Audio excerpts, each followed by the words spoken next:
With new, gentler scented Clorox disinfecting wipes, clean finally smells as good as it feels. On everything from lamps to ceiling fans. Even on your kid's toy shark. Oh, ouch. Clorox disinfecting wipes. Now available in crisp lemon. Find it on Amazon. Clorox. Clean feels good.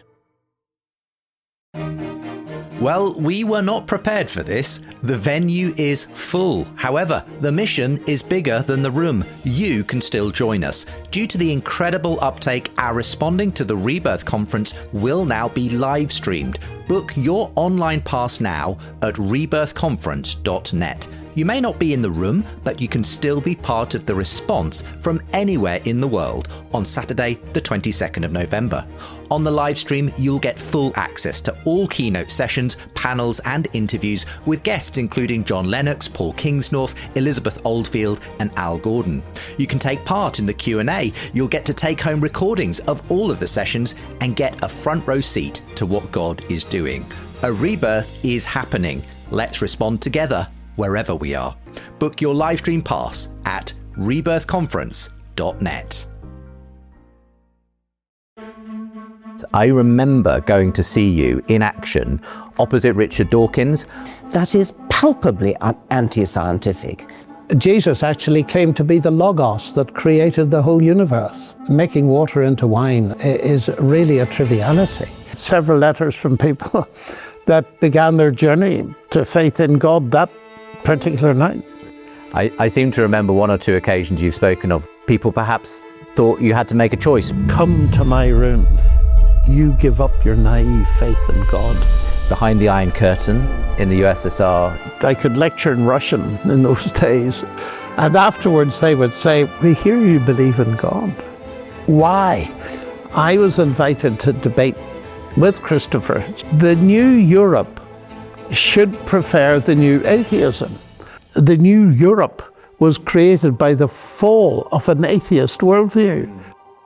It has been a great pleasure to get to know Ayan a little, the reality of what God has done in her life. A very personal journey she's been on. God is a person, not a theory. The last month, I heard a crash at 4 o'clock in the morning in a hotel. My wife was lying on the floor and I thought she was dead. In those moments, I had complete peace that I'd see her again. And that's what you'd expect if it's true. The key is to learn to trust him and follow him as the light of this world, and that light is very bright.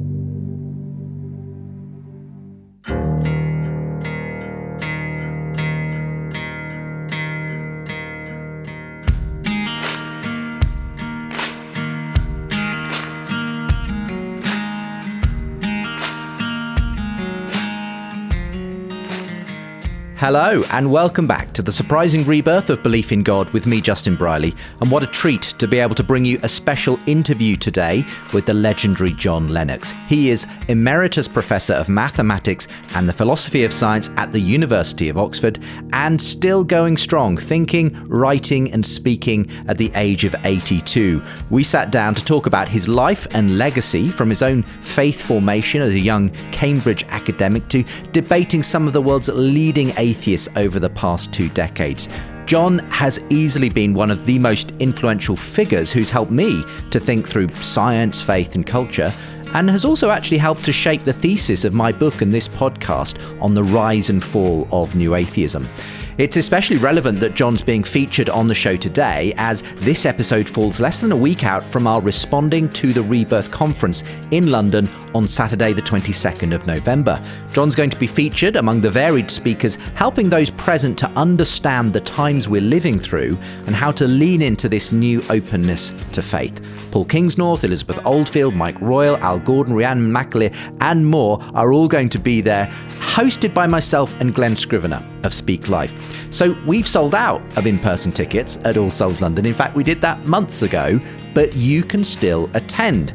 There is no limit to how many people can join us via the live stream. And with your live stream ticket, you can watch along with everyone else take part in the Q&A, or you can watch back any of the sessions at a later time.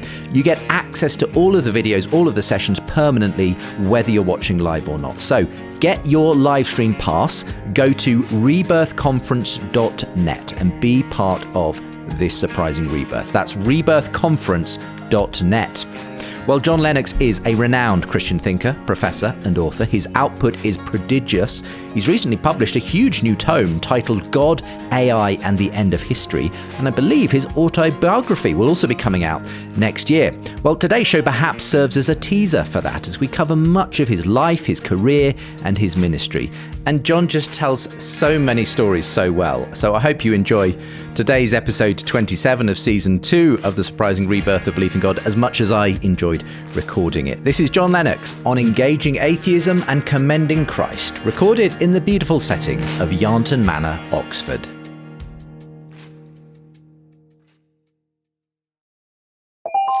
This episode is brought to you by Blink. Why wait for Black Friday? Blink Friday starts now with up to 65% off Blink Smart Security. Check on your pets all season long with new Blink Mini 2K Plus cameras. See your gifts arrive in head-to-toe view with Blink Video Doorbell. From pet parents to jet setters to busy families, Blink Friday deals have your holidays covered. Shop now at amazon.com/blink. John, thank you for joining me. It's a great pleasure, Justin. What a wonderful place to be this as well. It's magnificent. Yeah. It's got a huge sense of history and intellectual history as well. Absolutely, yes. We're not far from where some of the great intellectual giants of literature, science, philosophy, and of course C.S. Lewis have all been here in Oxford. You've debated here at Oxford University over the years. I remember going to see you in action opposite Richard Dawkins. I think this was in 2008, and it was that wonderful debate you had at Oxford's Natural History Museum. I seem to remember a towering T-Rex behind you both, creating a sort of imposing background to the conversation on God and science that you had. What do you remember of that night when you were face to face with probably the world's best known atheist, Richard Dawkins? Well, being equally terrified of Dawkins as of the T-Rex, because it appeared to be rather precariously balanced between us. And Dawkins was in a pretty fierce mood that evening, as you recall. And it's intimidating, of course, to meet someone with that kind of reputation. But as I'd said to him on a previous debate, because that was our second major debate, in the first one, he told me that he didn't really debate. Now, whether he meant people like me or full stop, I'm not sure. But I said, well, I am going to try to combat your atheism with what I hope is a rational interpretation of the facts in the name of Christianity, and let the audience judge. And he said, well, I'll buy that. So I went in with that attitude. But it was a fairly complex debate. It was difficult because the moderator took a very light hand with it. And that's a bit difficult when you find yourself under the pressure of an absolute onslaught, which it was. Coming from Dawkins. But nevertheless, it's interesting looking back. I had several letters from people that began their journey to faith in God that particular night. That's really interesting. I have memories of that night also, because as I was leaving the venue and heading towards the Oxford College where the sort of after show party was taking place to grab a few interviews, who should sidle up next to me pushing his bike but Richard Dawkins. And so we ended up having a conversation en route to the venue, and that enabled me to actually record a brief sort of interview with him there. And again, this was the heyday, I would say, of new atheism. Dawkins had just published his book a couple of years before, The God Delusion, very well known. You were beginning to write responses at that time yourself. And you went on to, over the following years, to have on-stage debates with a number of the leading atheist thinkers. Do you sense that was needed at that time, a sort of someone like you to be on stage with these minds at a time when the God question was sort of being debated in those kinds of public spaces? I'm not sure I put it quite that way because I didn't seek it. I was sought. That some people felt that the so-called new atheists had too much of the limelight and there wasn't enough pushback. And I was invited to do it, and that's how I ended up doing it. It was not coming from me.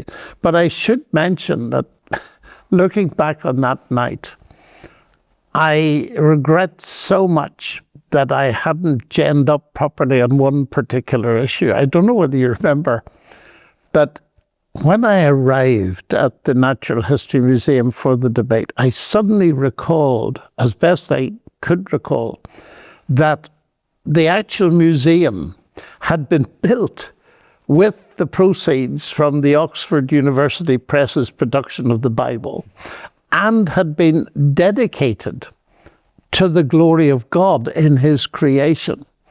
I checked with the staff and nobody had ever heard of it. And I knew that Dawkins had worked in the building. And so I risked during the debate to mention this, but I hadn't checked it. And I said, is this building associated? And Richard said, absolutely not. It's got nothing to do with it whatsoever. And of course, afterwards, when I looked it up, it had everything to do with it. And I just felt it was a pity that I hadn't been clear about that. But hindsight's 2020, you know. Absolutely. We've all had those moments when we wish we'd said that thing. But having said that, John, what I've always appreciated, and I know you'll be embarrassed for me saying this, but is you brought to all of those debates that I watched over the years opposite your atheist counterparts, not just an intellectual rigor, but also a personability and a warmth, which I think is also extremely important to keep these things human rather than just... absolutely, and that is deliberately modelled on the way Christ treated people. The only people he was really angry with were bigoted religious people. But everyone else he listened to, he asked questions. And I could see very early on, and it's partly because I come from Ireland. I'd seen a lot of fractious pseudo-Christianity and what bitterness does, and even sectarian violence, and I wanted nothing to do with it. And I resolved even as a teenager, because I was getting interested in this whole area of the intellectual defense of Christianity, that I would always, as far as possible, pursue peace and friendliness, because it seemed to me to be the only way really to get at truth, rather than just bandy about opinion with violent emotions associated with it. Wonderful. Take us back to growing up in Northern Ireland. What were some of the influences on you as you began to both explore a calling into science and academia, but also the growing faith you had? Well, my parents, really very formative.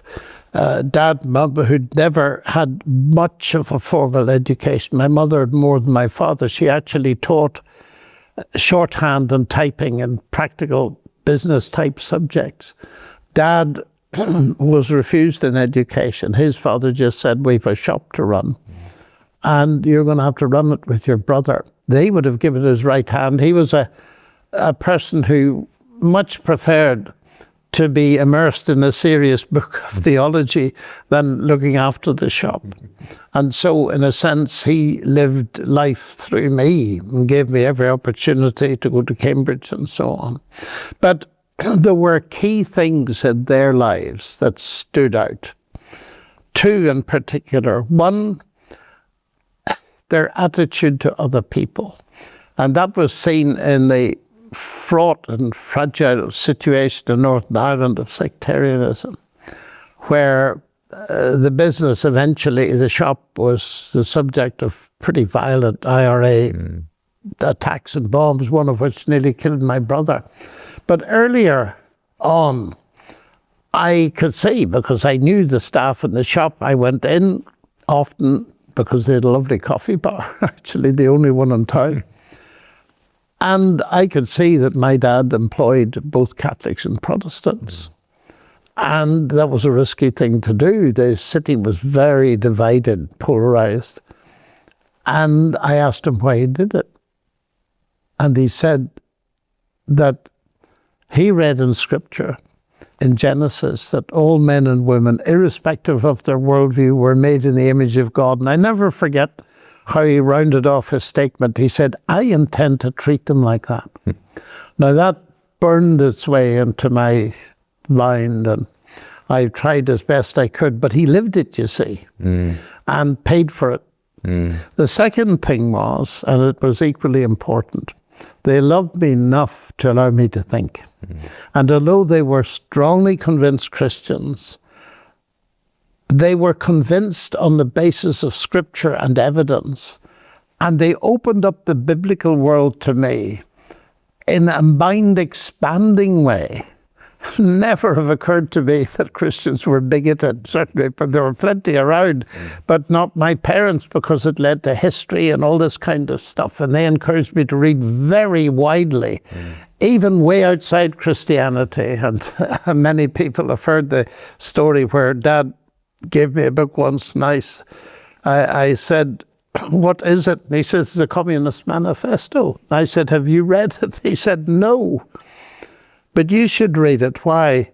You need to know what other people think. Now, that was highly enlightened in that kind of a, often, sadly, very parochial society and culture in Northern Ireland. And so they loved me. They'd love to see me become a Christian. It was quite clear to me, even as a child, that I had to become a Christian. I wasn't born one. I was born a creature of God, but not in that sense a child of God. And they gave me space to think. And the result of that was that when I left home to go to university in England, I didn't jettison my faith in God because I had grounds for it. Whereas so many of my contemporaries, they'd had it forced on them. And the moment they got out of house, that was the end of religion for them. So those were bedrock things. And perhaps there's a third one worth mentioning, and it has to do with morality and ethics again, the value of human beings. That when Dad, he believed in discipline, and occasionally, in his view, and in ours, he went over the top. He would apologize to us as children. I never forget that.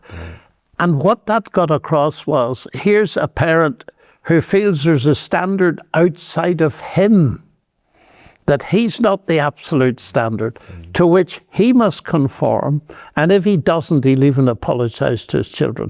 Now that I didn't hear of in connection with other kids. So those things, their Christianity was lived, it was real, it had ethical and moral and spiritual impact. And gave you the foundation for, obviously, when you did launch your own academic career, you went to Cambridge, you started studying mathematics, and obviously went into your own academic career and obviously ended up as a professor at Oxford. To what extent did you encounter a lot of skepticism from your student peers and then the professors that you were with? Well, because of my father, he got very much into C.S. Lewis. He used to keep copies of Mere Christianity in the glove compartment of his car to give to hitchhikers, which was something that happened in those days. And I devoured Lewis. And partly because I've never known what it is to be an adult and an unbeliever. I've been an adult and a skeptic. I've been a skeptic all my life. That's how I've learned so much in a way, because I've asked questions. I've questioned my faith in God and its grounds. I got into Lewis, and Lewis led to all kinds of other things. So before I even landed in Cambridge, I'd read a lot of books on the intellectual defense of Christianity. So I hit the ground running.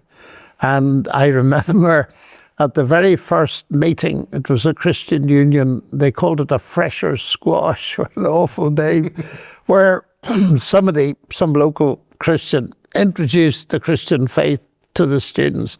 And I went in full sail because I didn't think he was very convincing and made a lot of non-Christian friends from the get-go. And they remained friends. And I got into the thick of it.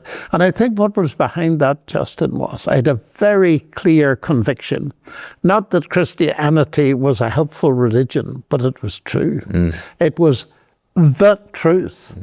And the idea, as Jesus himself put it in a very profound statement, I am the truth. Not just I speak true things, of course that was the case, but I am the truth. There's an ultimate truth. And therefore, I would defend that. I would try and do good mathematics.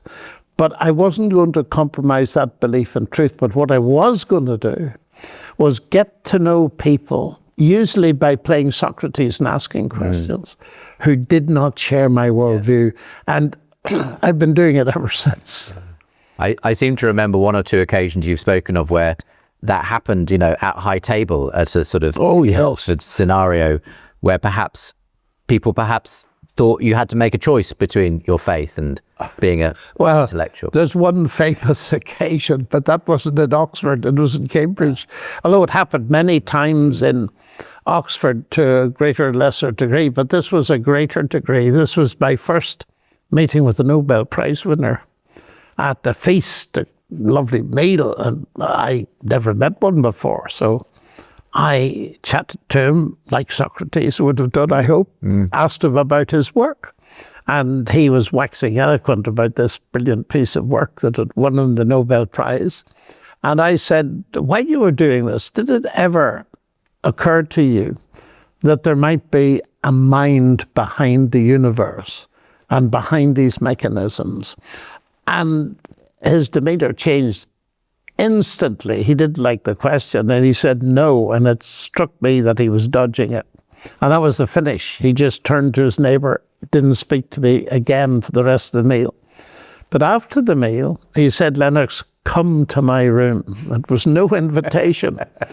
And I went, and to my amazement, found several other senior members of the university and the college there.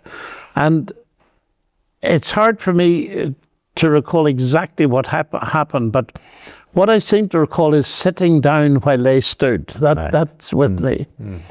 And he said, "Lennox, do you want a career in science?" I said, "Yes, sir." Well, he said, "In front of witnesses tonight, you give up your naive faith in God, because I want to tell you that if you pursue this, you'll never make it.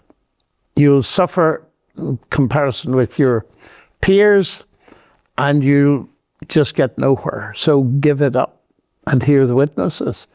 It was incredible pressure. I remember later thinking, if it had been the other way round, and he'd been a Christian, I'd been an atheist, he'd have probably lost his college post or university post the next day. But such is the way things are. It taught me a great deal. So I summoned up courage and I said to him, "Tell me," I said, "what have you got to offer me that's better than what I've already got in Christ?" Well, he said, "The evolutionary philosophy of Henri Bergson." Well, you see, I'd read Lewis, and I knew about Bergson and his élan vital and things like that. I didn't go into it. It was a very bad choice because actually Bergson revealed that he would have converted to Catholicism had it not been for certain doings of the Vatican during the Second World War. So it wasn't a good choice. But I didn't know that then. I just looked at him very straight and I said, "If that's all you've got to offer me, then I'll risk it and stick with Christ." And I got up and walked out. That was a profound experience for a 19-year-old. And it taught me many things. First, there's an unacceptable side of academia, browbeating. And I resolved if ever I got a position, I never dreamed I would get a professorship anywhere, let alone at Oxford. I'm never going to do that. That is the worst kind of way to treat someone. And secondly, I'm going to be prepared to stick my neck out in a friendly way, not this kind of way.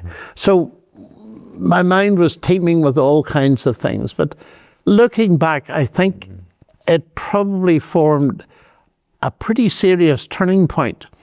And in a way, meeting Dawkins, who wasn't a Nobel Prize winner, by the way, was smaller beer. Right. It gave you a good ground, I guess, to see people that way. It did more than that. I didn't talk about it much at the time, I don't recall, but it just did something. Let's say it put some kind of steel into me that showed that you can rationally stand for the Christian faith, and there are people that are going to try and browbeat you with science or something. Yeah.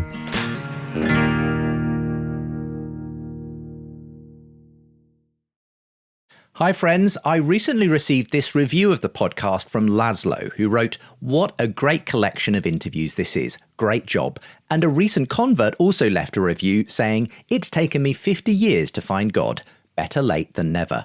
If you're enjoying this series and you'd like to help me reach even more people with thinking faith, please consider supporting this show. Silver supporters get early access to episodes and bonus content. Gold supporters also get signed books and a monthly catch-up with me. The links to support are with the show notes, or visit justinbrierley.com.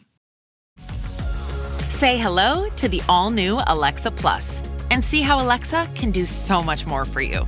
Need tickets to see your favorite artist? Craving your comfort restaurant?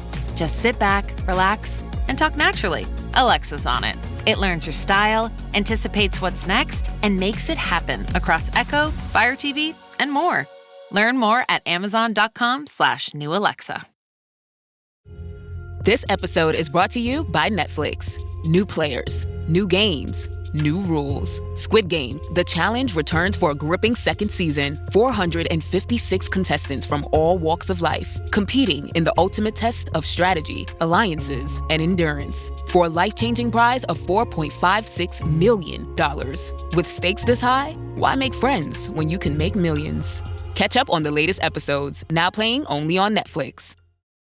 As well as Cambridge and Oxford, your life, academic work, and speaking ministry has taken you all over the world.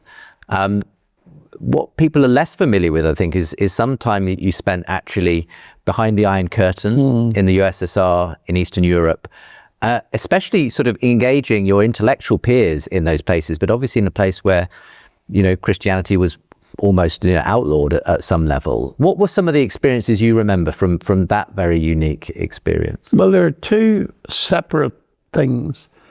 During the Cold War, I traveled a lot to Eastern Europe, mainly East Germany, because I was fluent in German, and that's another story in itself, and Hungary and Poland. And in each of these three countries, I spoke German. Now, how that opened up is a very long story, and I'm about to publish my autobiography because the story has never been told really, except in little fits and bursts. But most of those early days, from 76 onwards, I suppose until nearly 1989, was not engaging with the intellectuals in those countries. It was actually Bible teaching, because, as you say, communism had squashed a lot of the life out of potentially bright Christians getting involved in Christian ministry. Because, particularly in East Germany, young people who made any kind of Christian profession and refused to take the Marxist oath of allegiance to an atheistic state could not receive education beyond the age of 13. That was intellectual murder in my view. And I went mainly to encourage them by expounding scripture in such a way that they could see that you can take this stuff seriously and you can be confident in it. And that wasn't among the intellectuals mainly, it was amongst ordinary people. And it taught me a lot. Sometimes in villages in up at the Erzgebirge in East Germany, where they had the uranium mines and the workers would die very young, and there was in many of their homes. But typically I'd go into a village and maybe the village was a couple of thousand people and I'd get 500 people come and hear me speak. And I learned a lot from these humble folks who had forfeited often education. They were bright people, but they weren't allowed. They'd just be told, even if they'd been top in the school, one girl in particular, I was actually in her home when she came in from school weeping. She'd been the brightest girl of the class every year. And she came in weeping while I was there with a friend. And she said, I've been told that I cannot have any more education. I've been told to go and work in the slipper factory. And I remember saying to her, Esther, what did you say to the teacher? Now she was 15, and we were astounded at her answer. She said to the teacher, sir, one day you will stand before God and you will answer for what you've done to me today. Gosh. We all wept. Yeah. It was so moving. And incidentally, although it's nothing to do with the story, I conducted the marriage between her and her husband in an East German context. I expect I'm one of the relatively few Irish people who've conducted 2 wedding services in German, one in the West and one in the East. But those things teach you what atheism becomes when it invades a culture. And in a way, it prepared me to meet Dawkins, who really knows very little about applied atheism. True. What do you think brought about this era, though, that we've come to call the new atheism? Yeah, well, Thousands. I only partly answered your last question. I went on the side of ordinary folks and I was expounding scripture. The big change for me came in 1989 when the wall fell. And here again, it's a very long story, but all during these years, I'd been learning Russian and translating Russian mathematics into English because it wasn't paid enough. And little knowing that when the turning point came in 1989, I was about to go to Russia. And then it was all change. This was into the intellectual arena in the academies of science and universities and so on. And that then, of course, was very early days, but the new atheism always was the old atheism. And I encountered a lot of it in Russia, and they just could not imagine how a mathematician trained at Cambridge possibly could believe in God. And so what happened quite frequently was I give a mathematics seminar in a university, and they would be polite. I could lecture in Russian in those days on my field, not on just anything, but on my field I could do that.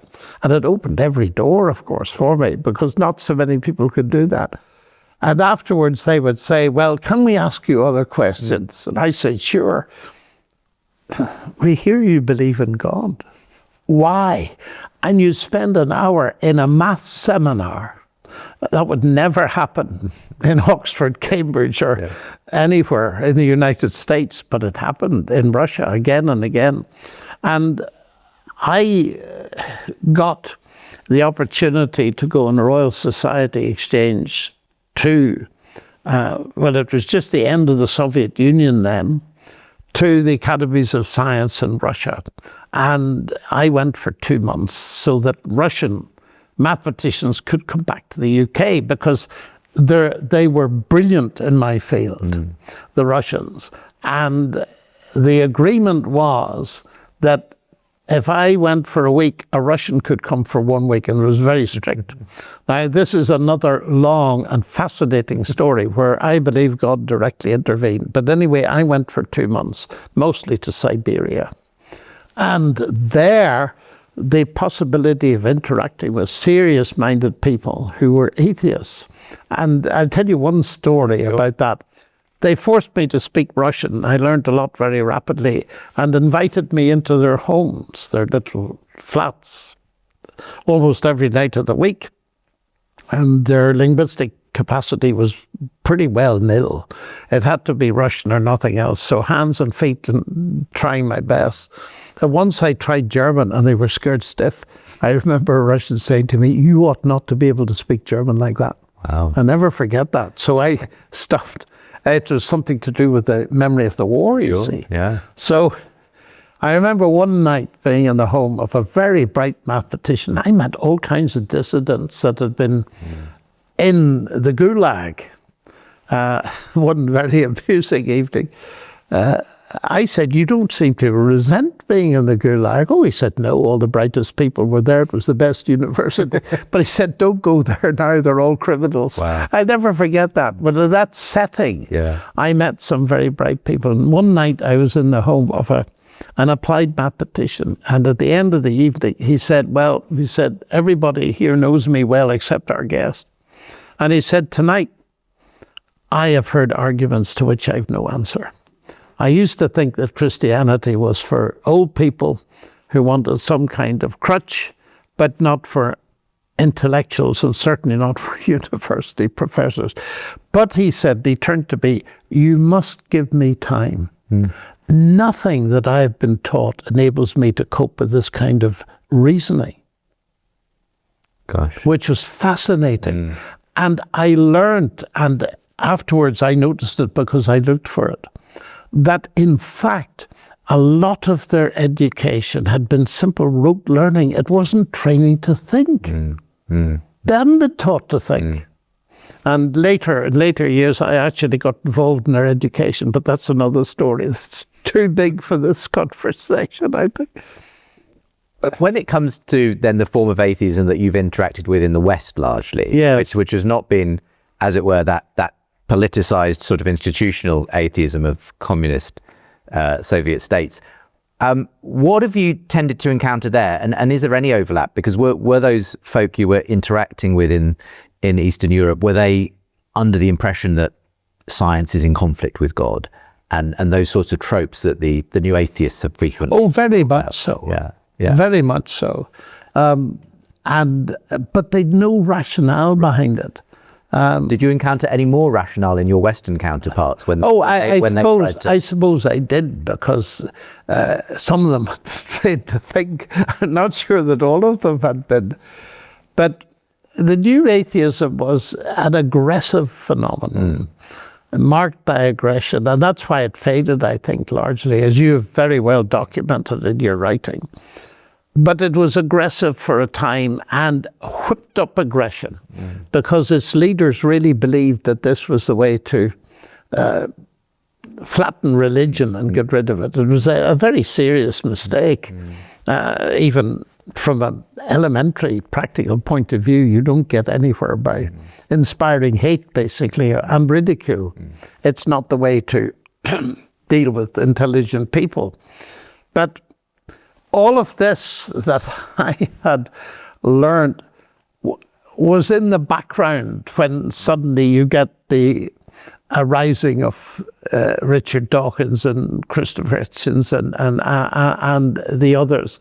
And it was very, very good background. I mean, one thing that illustrated this was I was invited to debate with Christopher Hitchens, to my great surprise, at the opening of the Edinburgh Festival, the very first thing in the Usher Hall packed out. And the motion, I couldn't believe this, was the new Europe should prefer the new atheism. Now think about it, the new Europe is what was created by the fall of communism. Communism was absolutely founded on Marxist atheism. And I thought, I don't believe this. I don't believe this. And I remember that night, and Dawkins was in the audience, and he very kindly wrote on his website before the debate that he was coming to see Christopher Hitchens crucify me. Well, Christopher Hitchens, by common consent, lost the debate, the first in his life. I remember James Naughtie, the eminent BBC commentator, he moderated it. And at the beginning, they came to me and said, "Are we going to have a vote?" I said, up to you. I said, I'm not interested in a vote. Oh, we must have a vote, said Naughty. Christopher, we must have a vote, you see. And at the beginning, Naughty said, roughly, how many people agree with this proposition? The hands went up. And afterwards, he did the same. And there were significantly fewer hands went up. And Naughty said, shall we recount? And Christopher Hitchens had the grace to say, no, Lennox has it. And I remember I went over and shook his hand, you see, and he whispered to me, he said, I want another debate, no voting. But the irony of it was, at the end of the debate, I was simply able to say, the irony of this whole notion is that the new Europe was created by the fall of an atheist worldview. Do we want to build the wall again? And that was the final statement. Right. So those encounters with the new atheists are memorable, somewhat whimsical, but it was the aggression and a lot of showmanship. Yes, not so much with Richard, but with Christopher. With Christopher Hitchens, absolutely. He was a rhetorician. He was somebody. He was, yeah. Enjoyed the public stage and so on. I've often heard, I don't know if this was your experience or perhaps you've only met him on one or two occasions, that he was actually quite affable and friendly in personal terms with his... When I first met him, I'm sure he'll forgive me, he's no longer with us, but he was propping up a bar in Edinburgh. And he looked at me, John Lennox, nice to meet you. And I looked him straight in the eye and I said, you are a contrarian, aren't you? And his eyes whitened open. He said, how did you know? I said, I read your book. And he totally changed. He became friendly, open. He said, you read my book? I said, of course. But he said, I haven't read yours. Well, I said, that doesn't matter. But I said, I got a question for you. I said, you get your arguments all from more or less one source. And he said, what was that, Thomas Paine? He said, you're right. You're right. So we got on like a house on fire.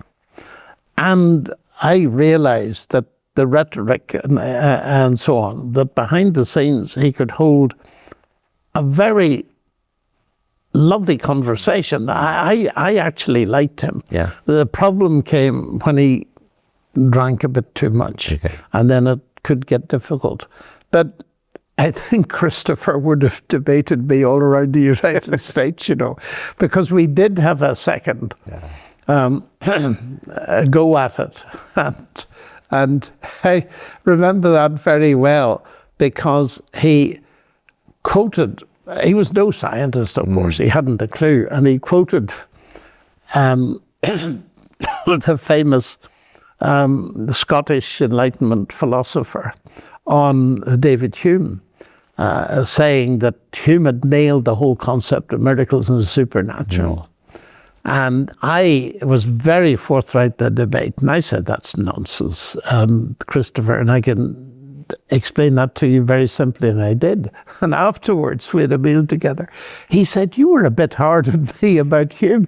I said, but you talked nonsense. And I said, I know where you got the nonsense. He said, where? I said, Dawkins. You should stop listening to him because he hasn't a clue about Hume. So we had those kind of interactions, which were quite endearing, really. I often wonder where he would sit now in, you know, he died, I think, in 2011. I think he knows the truth now. Well, yes, but I understand what you're saying. But you know, because as you said, the new atheism did wane, and it's so interesting to see now, for instance, someone who was a great friend of his, you know, Ayaan Hirsi Ali, coming to faith. Yeah, absolutely. And when arguably the most famous female atheist in the world comes to faith, I wonder how her great friend Christopher Hitchens would have received that and what I think there are indicators in the past.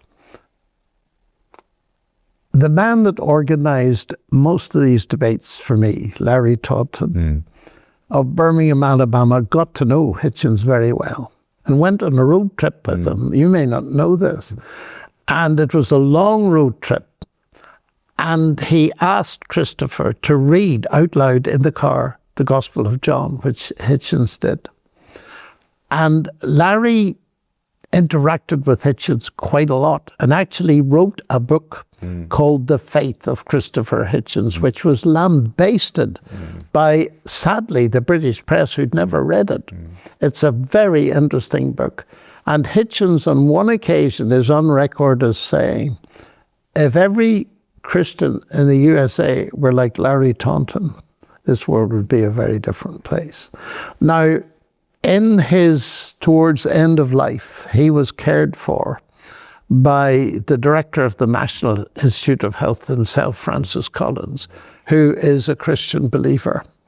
And that very fact would indicate to me that Christopher was beginning certainly to rely on and be friendly with a string of Christian believers. I suspect that Ian's conversion to the Christian faith would have had a huge impact on him. It doesn't appear yet to have had such an impact on Richard Dawkins. The interview is very interesting, though. Richard starts by saying, Ian, come on, you don't really believe this stuff about Jesus being God incarnate and walking on water. He likes ridiculing that. He did it with me. And I said to him that if Christ is God become human and he created the universe, walking on water ain't a big deal. I don't know how he really thought about that. But at the end of the interview with Ian, which is well worth watching, he says, you do believe it. And Ian does believe it. And she, I believe, is one of the very articulate people who has lived in so many different circumstances, fanatical Islam, fanatical atheism, and now very clear in her conversion to Christ. And it would be very interesting to see what impact that has. But it may be that the impact is measurable in terms of what you've been writing about, the return of faith in God. You've observed it all over the place. This was the fascinating thing. You know, you very kindly wrote an endorsement for that book when it appeared in the summer of 2023, but it was only a few months later that Ian wrote that viral article titled Why I'm Now a Christian. Yes. And essentially she had summarized in that article a lot of what I was saying. Yeah. Look, that there had been an intellectual shift, that essentially the atheist story of reality just couldn't account for the things that people actually value and hold dear. And essentially she was saying in this article, I've come to realize that everything I hold dear about civilization, human rights, progress, freedom, equality, dignity, they didn't come from atheism, and they can't be sustained by a secular account. And that's hugely important because there are people, very bright people, I believe, coming in on that side and demonstrating that the values that most of us hold dear, actually don't come, as Tom Holland would say, from Greece and Rome. They come from Christianity. And that represents a polar shift, I think, in attitudes. And it has been a great pleasure to get to know Ian a little and to see the reality of what God has done in her life. It's a miracle in a sense. And it's not just an intellectual change. No, it isn't. A very personal journey she's been on. But then it's got to be. I often say when people raise this, that God is a person, not a theory. And relationship with him is, well, it's like this. An eagle requires two wings to fly. There is an intellectual side, but it's a relationship. And those two together are very powerful. And especially when someone has tried various alternative worldviews and really gone into them in a big way and discovers they don't deliver. That's a very popular phrase among politicians these days. We're going to deliver. And it doesn't deliver. And in coming to a genuine sense of Christianity and its truth and discovering that delivers, has a very powerful voice for our modern society.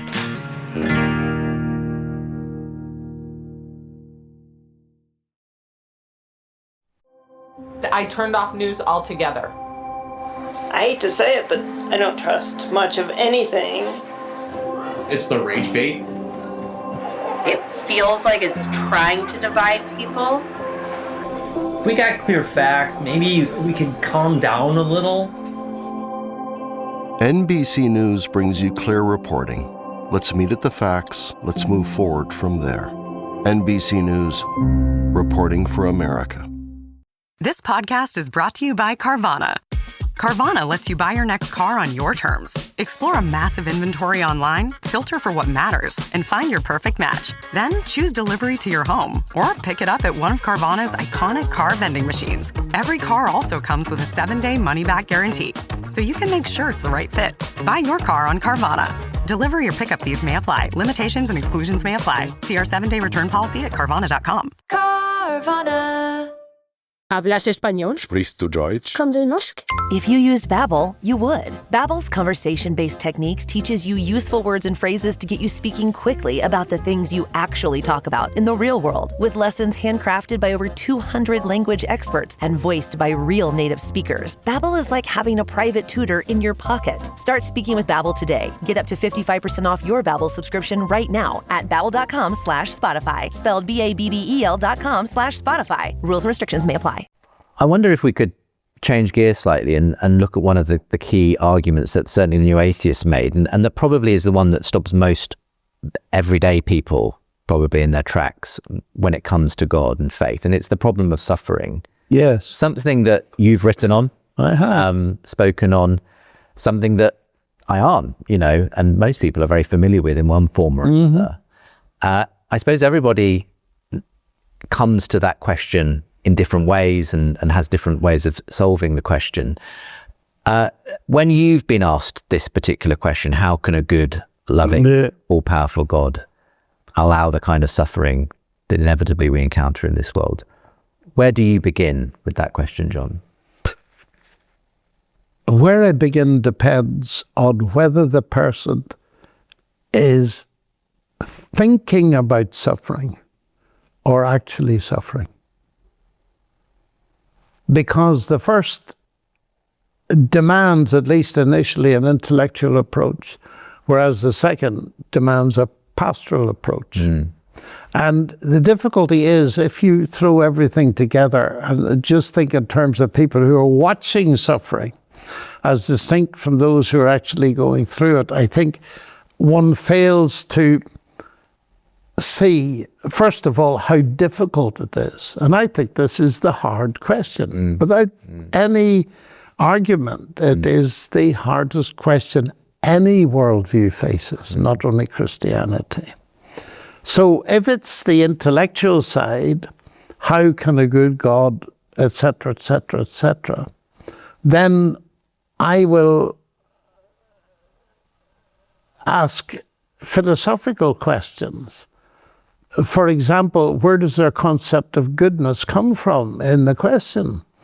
And there I go back to my Russian interests and recall Dostoevsky and the famous statement of the brothers Karamazov: if God doesn't exist, then everything is possible. And he wasn't saying that atheism is the only logical alternative to God. No, wait a minute, let me rephrase that.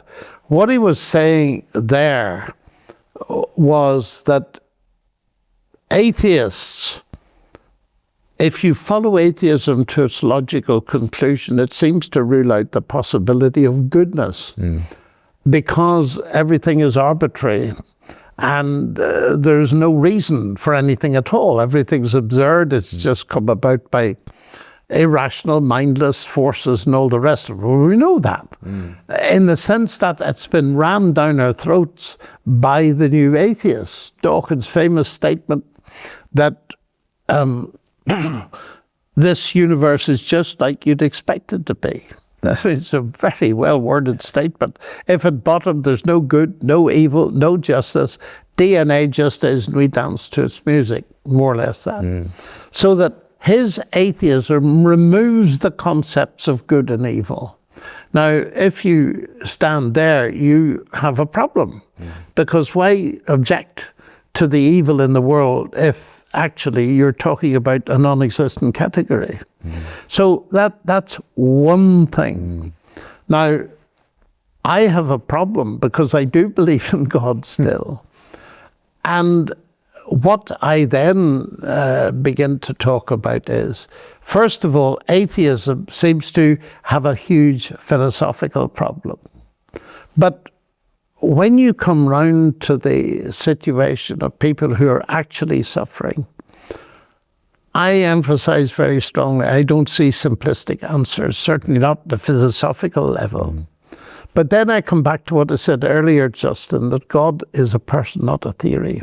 Now, you and I expect when we were undergraduates, we used to argue this Epicurus, David Hume talked about it, didn't he? Epicurus' old dilemma. If God is all powerful, he can't be all good, and so on. You mentioned that. And I never got a satisfactory answer to that midnight oil discussion. Now, as a mathematician, when we've tried a question for several hundred years and get nowhere, we try to change the question. And I came up with an alternative question, which is just as hard, but I think gets you further. And it's this. Granted that we face what I call a mixed universe, you could call it beauty and barbed wire, beauty and bombs. You know exactly what I mean. The beauty of the mountains and the sunset and the Mediterranean and the horror of Gaza. Every worldview has got to face that it's mixed. Every philosophy worthy of the name will have to face that. And here's my hard question, and it says, granted that it's like that, is there any evidence anywhere that there's a God whom we could trust with it? That's a hard question. But that, when it's put into the context of historic Christianity, brings me to the cross at the heart of Christianity, where we see God, if it means anything at all, if that is God on the cross, which is the claim of Christianity, God incarnate, he hasn't remained distant from human suffering, but has become part of it. Now that's a start. It's not the solution. It's not a neat and simplistic answer, but it's a window through which people can look. And I've seen its effect on people again and again and again, that somewhere at the heart of this broken universe there's a God that understands. And that would never have been noticed if he hadn't been raised from the dead on the third day.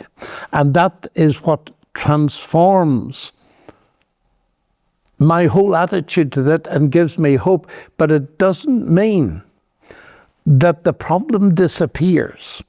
I'm going to live with all kinds of unsolved questions until the day I die, but I think there's enough evidence to trust Christ with this because he has suffered and because he's been raised from the dead, which means, if it's true, that God has broken the death barrier.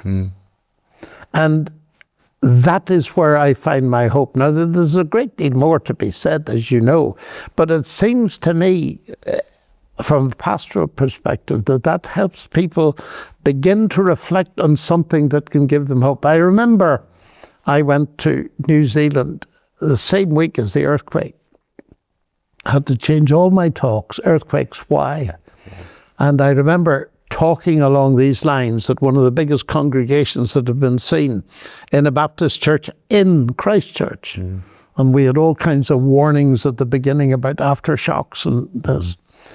And I remember I finished and I went back to speak to the minister, and I was handed a note. And it simply said, I lost my husband in the earthquake earlier this week.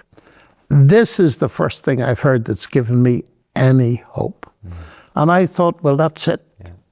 No simple answers. You know, when Jesus saw in the graveyard, and this story has lived with me, when Mary, Martha, and Lazarus, a little nuclear family, and Lazarus is dead, and Jesus doesn't turn up. And it almost causes them to doubt the love of God. if you'd been here, my brother wouldn't have died. They believed he could have cured him. And Jesus saw what death had done to that little family. He wept. And that can often get through. Yeah. Where intellectualizing doesn't. And the interesting thing about that particular story is that you get both kinds. Mary was the person who was weeping and very upset. Martha was strong theologically. Your brother will rise again, said Jesus. Yes, I know he will at the last day, you see. She was a strong, intellectually robust person. And he said to her, I am the resurrection and the life. And it's in that area, Justin, that I believe that we can put down roots, because death is the last enemy and people face it and they're afraid of it and they've no answer to it and they rationalize it. And in the contemporary world with AI, transhumanism, they're trying to battle against it technologically as hard as they can, when all the time there's available. Well, I want to come back to technology AI. That's something you've been writing and thinking about a lot recently. But just to finish this conversation on suffering, and I love the way that you do talk about the need for not just an intellectual approach, but that pastoral approach, and the fact that this is when this becomes real is when people are in the midst of suffering, and the person of Christ is what we hold out, rather than just a theodicy, you know, because actually that's the thing that makes the difference. And I've always felt, in any case, you still have a problem of suffering if you remain an atheist. It's just that suffering is meaningless. That's right. It's a sort of... You've no solution. There's no solution to suffering.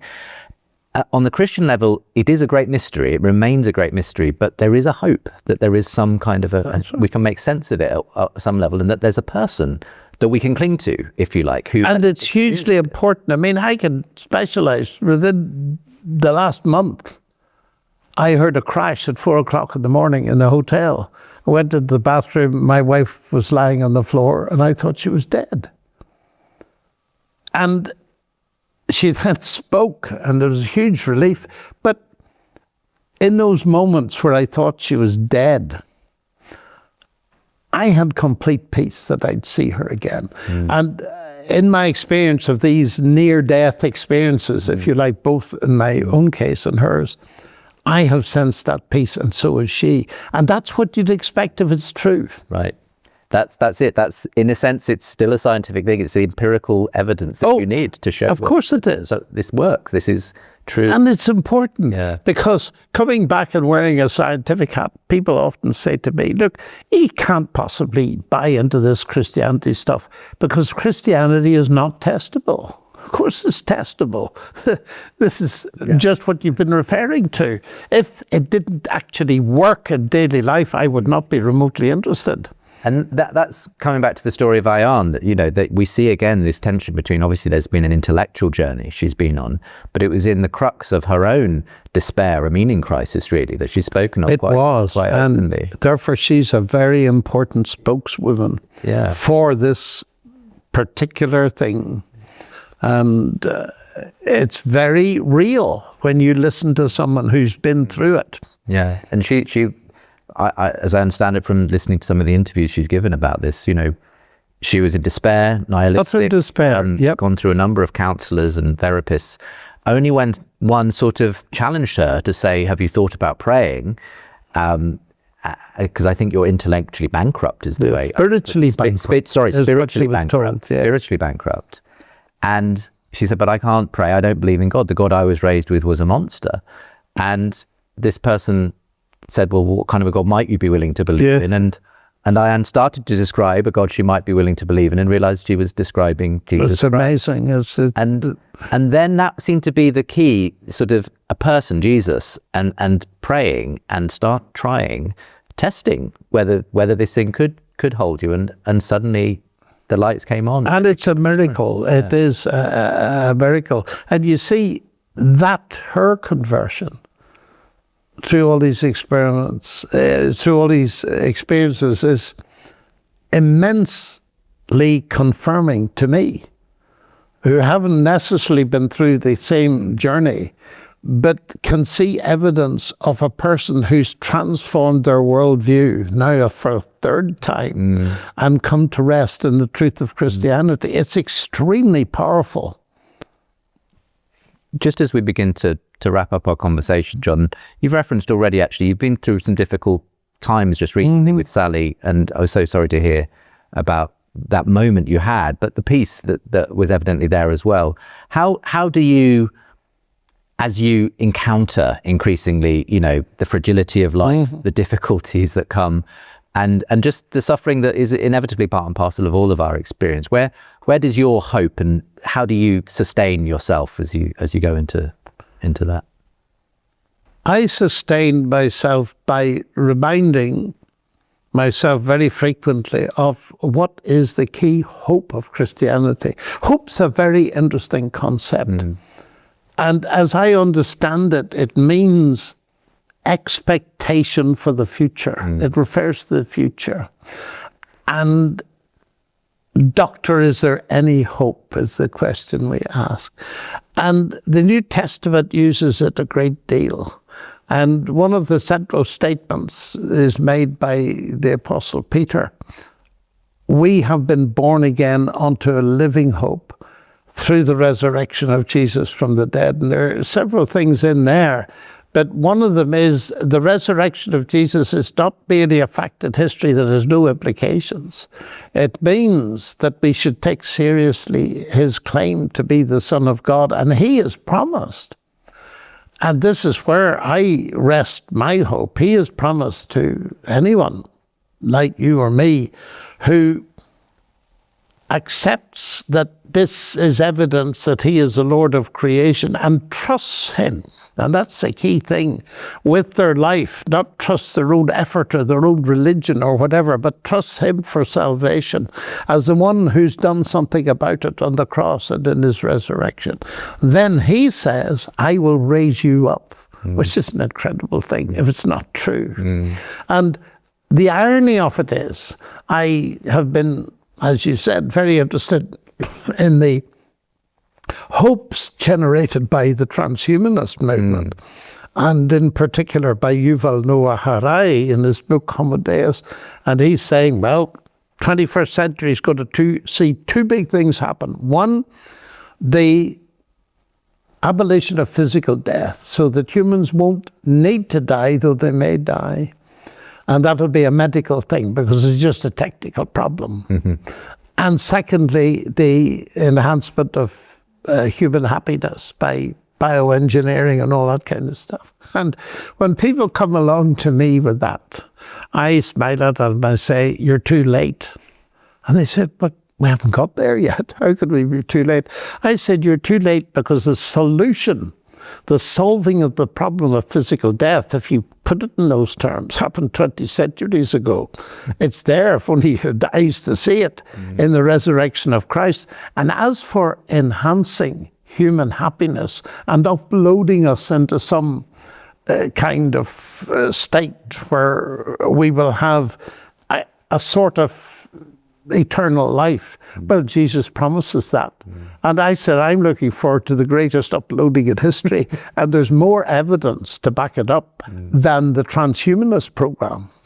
Absolutely. So it seems to me that we have a substantial message, because the supreme irony of all of this is transhumanism is the attempt of humans to become gods. That's what Harari says. Whereas Christianity, at its heart, God becomes human so that he may open the way for us to become not gods, but to become children of God and enjoy his life eternally. There's a message here, you see, for the technological world of today. Well, it's a good message for the place we're sitting, just outside Oxford University, where many of these conversations are playing out, where many of these technologies are being developed.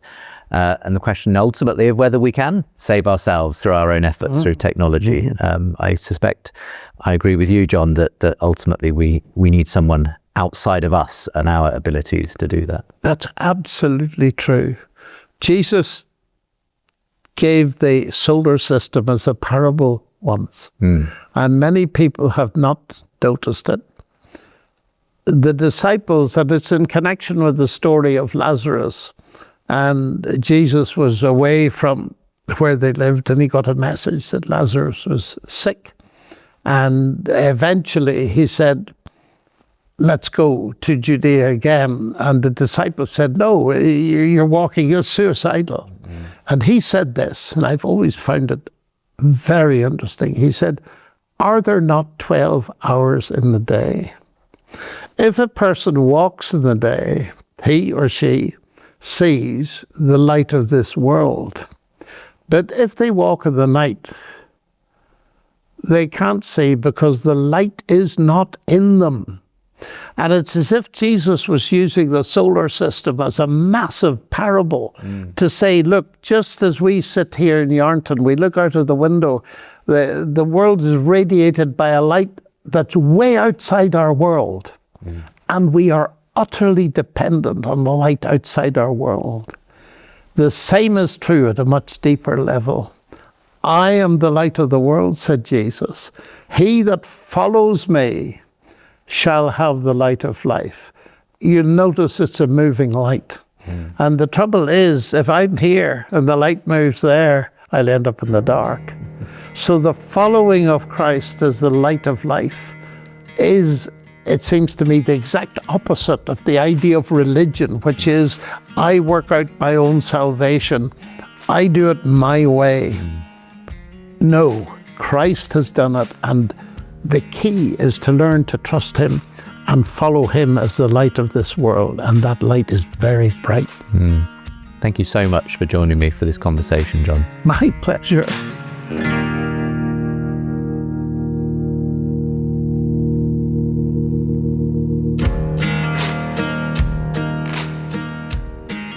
There you are. The man, the myth, the legend, John Lennox, as ever, sharing with such insight, but also in such a personable way. And you can watch that same conversation over at our YouTube channel as well. We'll link to that from today's show notes. And I always come away from my chats with John Lennox so encouraged.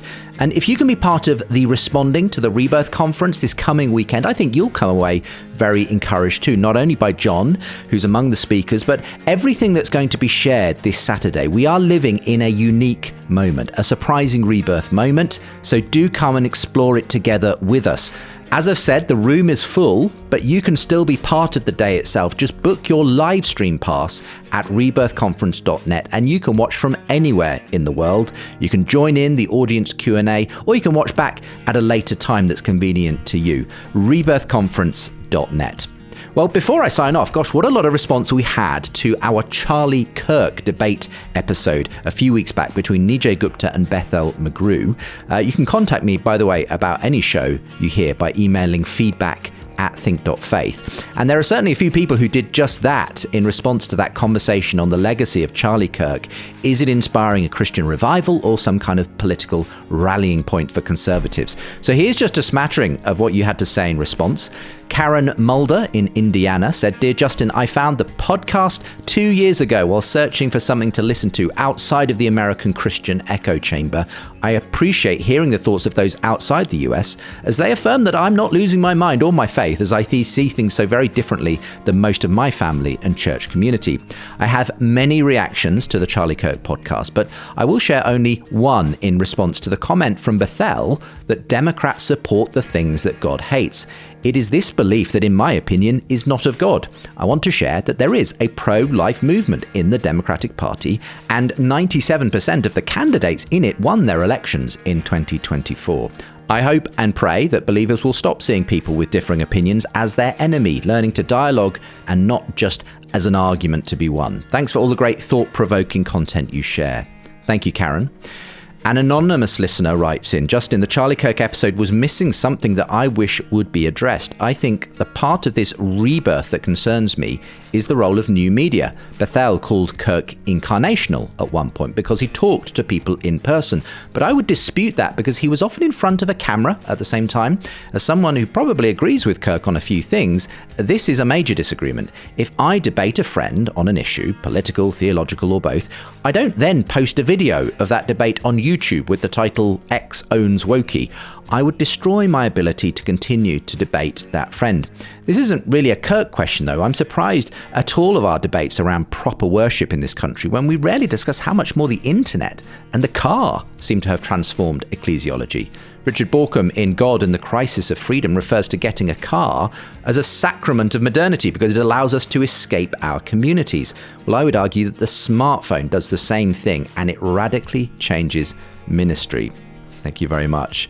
Catherine Oyama writes in, I have a lot of respect for Nijay Gupta as a theologian, but after listening to his perspective and interpretation of Charlie Kirk's work, I would have to say he was making straw man arguments. He has a limited understanding of what Charlie Kirk actually said and appears to base his comments on short clips taken from longer interactions and comments. His drawing of parallels between Pete Hesketh and the Nazi era also seemed drawn with an overly broad brush. I'm a US citizen ministering in Tokyo, Japan, so I'm watching all of this unfold at a distance. Christy says, I'm a listener from Indiana, USA, and I first want to tell you how much your Surprising Rebirth podcast has blessed me. As a child of the 90s, I grew up in a culture that mocked Christianity. I remember a moment when at 8 years old, I was asked by my dental hygienist if I was homeschooled. Although I actually attended a private Christian school, I lied and said yes, because I calculated that it was better to be considered weird as a homeschooler than hated as a Christian.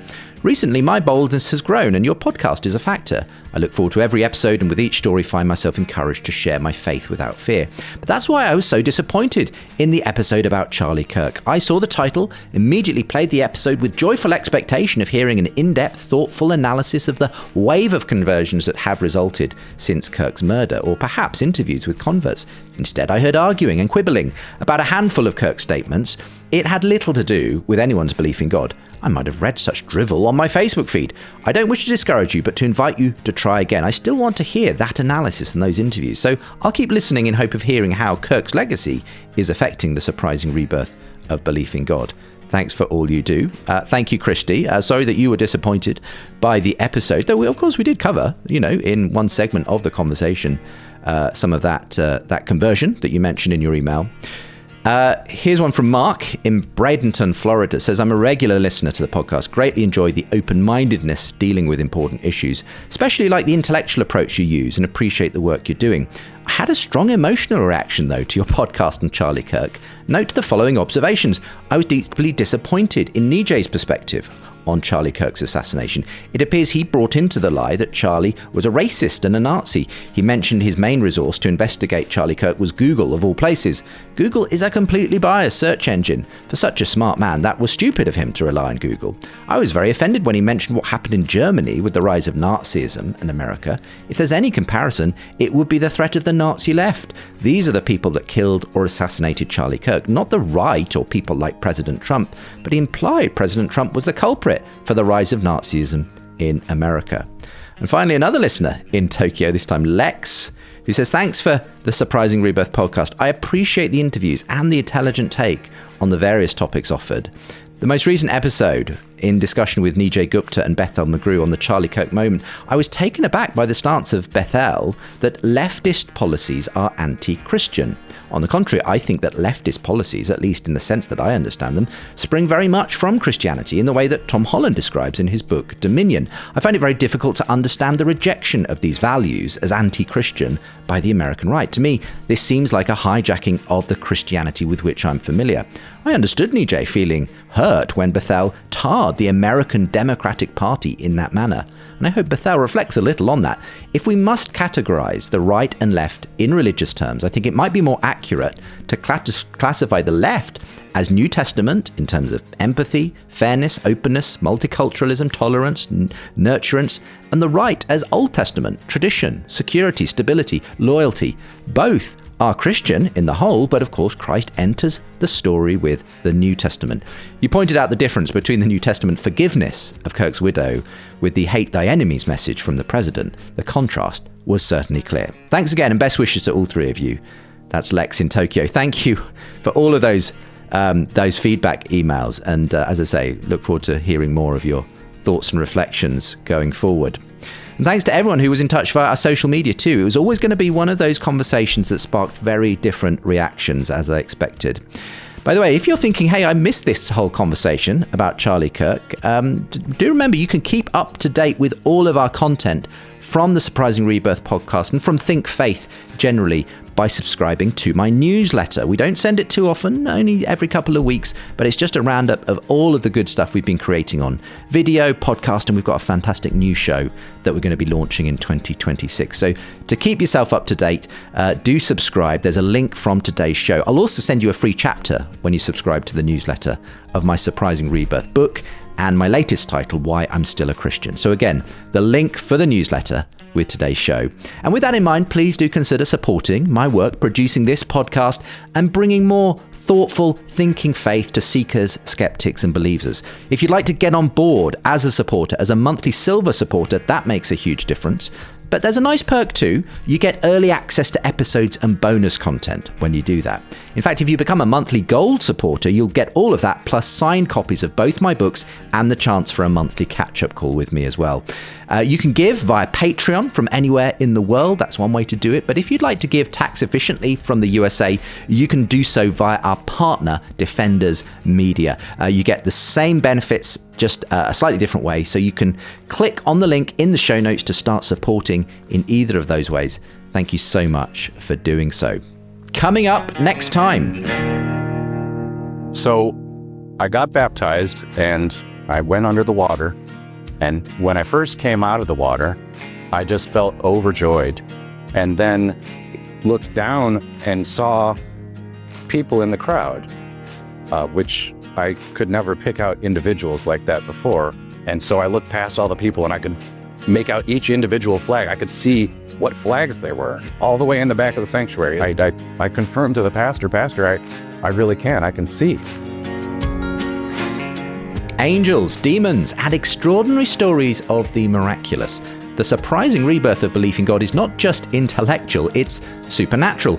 We're going to be doing a deep dive with a new documentary podcast episode next time on why the weirdness of Christianity is one of its most enchanting features today. But as I've said, you can listen to that right now. Yes, supporters get early access, 2 weeks early, in fact, when you become a supporter. The links are with the show to do that. The Surprising Rebirth of Belief in God is a production of Think Faith in partnership with Genexus and the Jerusalem Trust, and editing assistance given by Isaac Simmons. Thanks for listening. See you next time.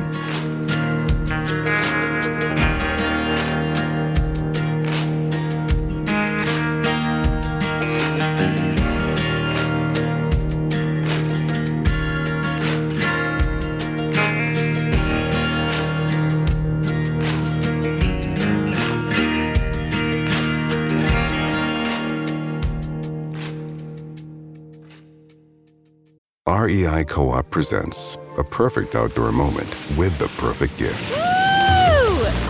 Picture this. You're ripping with your favorite person. Bluebird skies, blower powder, and frankly, you're skiing like legends.